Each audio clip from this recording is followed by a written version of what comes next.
The energy imps. Such a neat effect.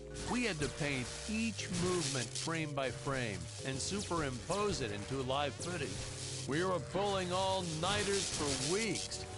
Well, when I said we, I meant the artists. I'm pretty much useless if I don't get a solid 10 hours a night.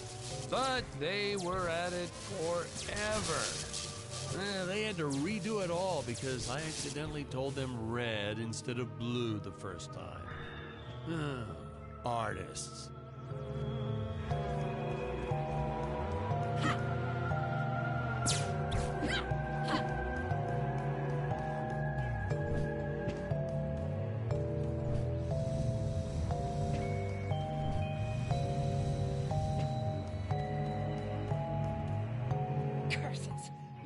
Revoked my access to the teleport terminals. I shall only be able to utilize the ones I activate manually.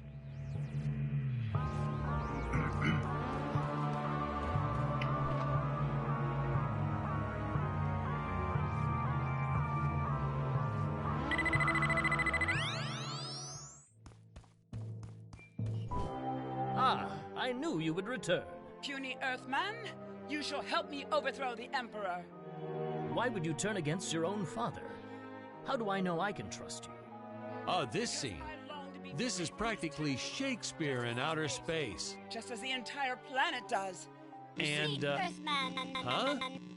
Patrick, what's wrong with the video? Sorry, sir. Technical problems. Darn it, we're missing some really good writing here. There. Sorry about that. Well, we just passed right by her big scene.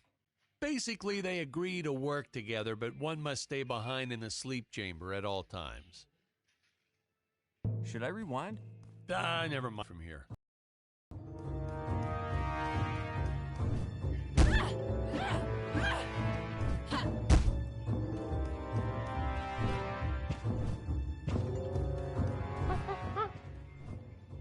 Right from the start, our budget was a little tight, even by standards back then. To make do, Tony shot a couple scenes in black and white. Originally, he intended to use it for flashbacks. But then I had to break it to him. Our film doesn't have flashbacks. We almost made it a silent film just to cut costs.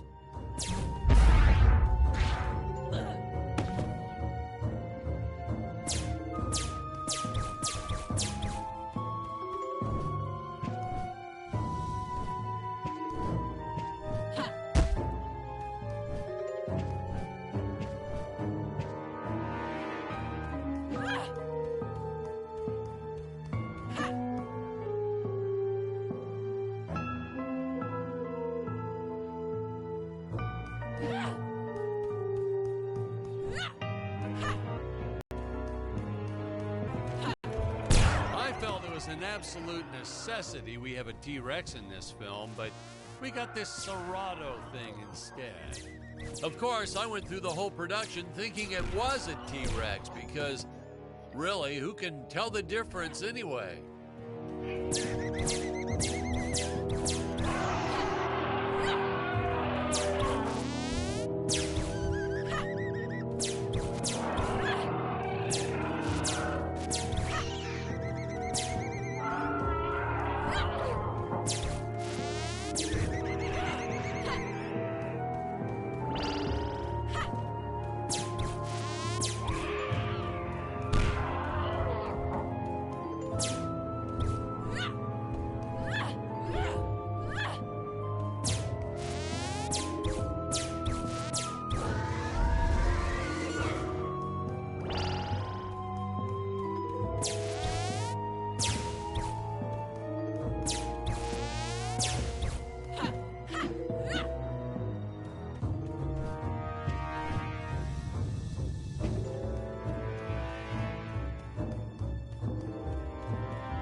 It would appear that now is the time for us to climb the Deadly Tower of Monsters.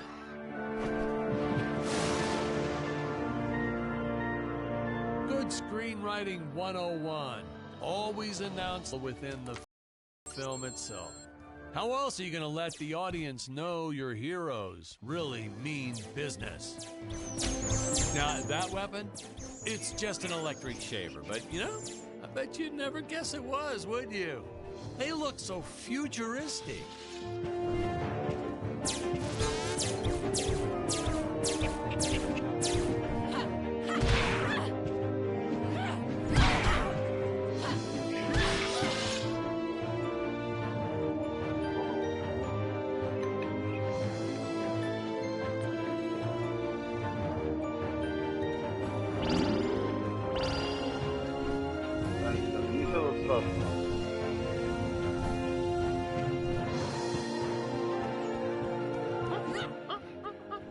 I could have made use of that one at some of our meetings with the studio.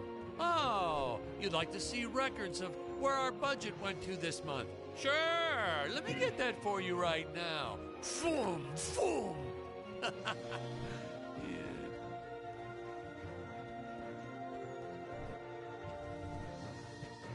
Unfortunately, those meetings ended in a much different way.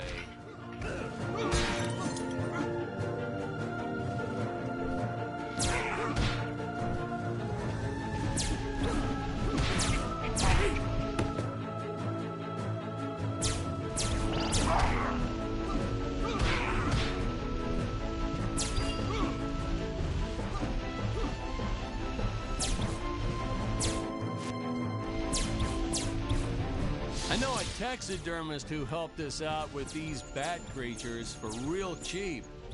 He's not good. He's kind of sloppy if you want to know the truth. But that's the best part. A sloppy bat looks scarier. Oh, but you gotta sew up that sphincter. Just trust me on that one.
The squids. Some board member had these nephews who really wanted to be in the films. They made me cast them as squids. Whatever happened to artistic integrity? If you're going to cast a role not on merit, at least let it be a hot female role. My effects team kept assuring me the strings wouldn't be visible in the final cut. But I could see them. No transparent nylon. This stuff will do the trick. Yeah, right. I swear those darn strings is what made my hair go white.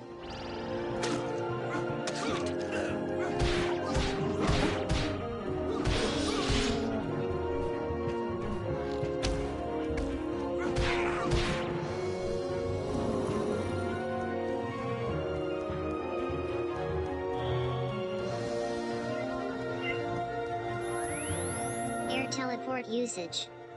Jump. While in the air, use teleport. Quickly return to upper floor.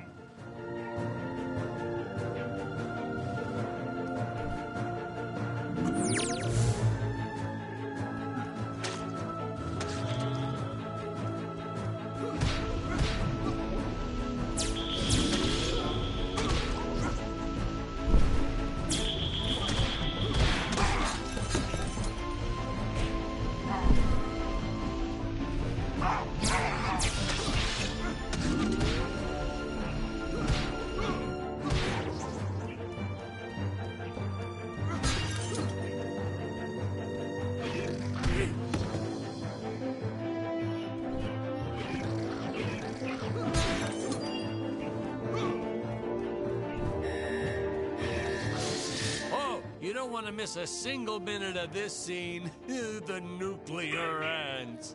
Hey, we need to remind the audience our heroes are climbing a tower, so I needed something that would stick to walls. Originally, we had these web-footed what-have-yous. Not very scary. And then I left some cake out in my trailer, and it was crawling with ants in the morning. And that's when it hit me. What is the most obnoxious thing in the world?